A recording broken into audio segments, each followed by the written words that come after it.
How on earth are Americans going to survive in Africa with this global trade war? We need to talk about this. This is urgent. Let's talk about it. So if you're not aware, there's now technically a global trade war that is happening across the world. President Trump and his administration just a few days ago stated that every country on earth would have a base level tariff of 10%. He started reciprocal tariffs, but countries like South Africa, Madagascar, Botswana, Mauritius are facing tariffs of about 35 to 40%. Ghana and Ethiopia are in that lower tier at 10%. And other countries across Africa and Asia are getting hit pretty hard. At first, I thought it was just Africa and Asia that was being hit. But honestly, the top countries that were hit are China, Malaysia, Japan, okay? So they're really going hard on Asia. Now think about this. Asia is where historically a lot of our stuff as Americans has come from, okay? When we were children, we would always see the tag, made in China, made in China, made in China, whether it was toys, clothes, sometimes it's food. Now it's entire companies. Now it's technology. They own the they own the technology sector in Asia. And so a lot of times when Apple wants to buy their different resources, they buy stuff from Asia. They have their working capital, their people workers, the people that are working in these Asian firms. They will actually contract with big companies like Apple. They will outsource them overseas. And what does this do? This causes some tension with the US dollar. So President Trump is trying to reverse all of this tension right now. But with that being said, the next question is, what are Americans in Africa going to do in the global trade war? How is this going to affect you if you live in Southern Africa? How is this going to affect you if you live in Asia? How is this going to affect you, okay? Like, share, comment, and subscribe if you're finding any value from this video. Well, the brutal truth is if you're in Asia and Africa and you're an American, you're going to survive just fine. In fact, you're probably going to survive better than people that are in America, okay? Especially if they're not getting ready right now. This is one of those market changes, almost a market collapse, basically a market collapse, okay? But I see a lot of Americans aren't taking it serious. And now it could be the lack of finance knowledge. If you're not an entrepreneur, maybe you don't pay attention to these things. You don't understand the signs of the times and you don't understand what's really going on. But let me tell you, retail in America is basically dead now. So one, if you're a small business owner in America and you own a retail store, clothing, makeup, hair, skin, anything where you have to import ingredients from China like a lot of people do, your business is in jeopardy. This is why we always say on this channel, you want to have an online consultant aspect of your business. You do not have to fully be an online consultant, but in the age of global tariffs, you need to be generating income online to offset the costs that your business is going to incur as a brick and mortar. That's just reality right now. So this is going to hit small businesses hard. Now let's look on the consumer side.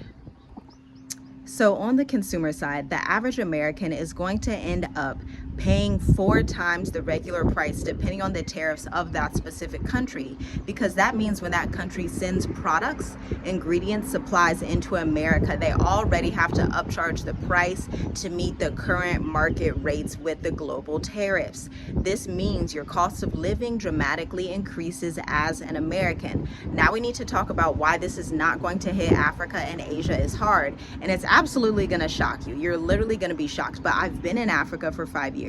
I have a large network of people all over the continent and Asia, and my close family members have lived, as well as me, in places like Kenya, Thailand, South Africa, okay?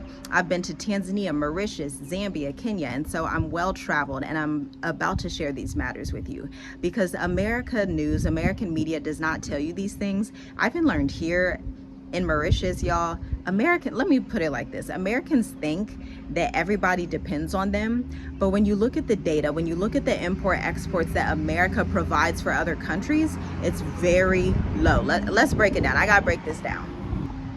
By the way, I need to give a quick shout out to our sponsor, Black Educators Amplified, an 8-week accelerator that my husband and I created after serving 230 different businesses in our retention marketing agency.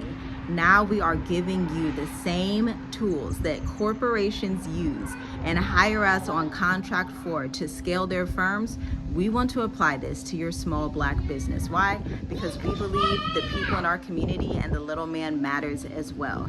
Check out the link in the description or check out the Black Educators Amplified playlist to learn more about the 8-week accelerator.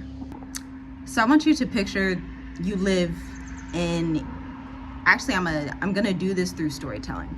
I want you to think about you live in Tanzania. When we lived in Tanzania, we would go to the store and you would look at like the seasonings, you would look at the food. A lot of things were made in Tanzania. If they were not made in Tanzania, or they were made in Kenya, okay, or they were made in South Africa. Same thing here in Mauritius. What we saw on the store labels or on the products in the stores is that when you look at the labels, most things are made in South Africa and India. A lot of things are also made in Mauritius as well. I get my nice coconut oil, I get my ice cream made in Mauritius. I shop local. I love to support small local brands for this specific reason. Now, when we went to renew one of our children's passports at the US Embassy, I looked on the website and there was this segment talking about what is actually imported to Mauritius from America. Are you ready? A few clothes, and it made up 25% of the total imports that Mauritius receives, okay? And so you can apply this to countries like Tanzania, Kenya, South Africa, Botswana, presumably, because on this side of the world, it's actually South Africa that is the big conglomerate, the big like business-minded country that supplies products and produce and juices and toys and everything for a lot of Africa, and they trade with Asia as well. Now, coming in at a close number 2 is India. India supplies some flour and things like that, okay? But here in Mauritius, they have good sugar cane, so they good on the sugar front. They export their sugar cane, big market.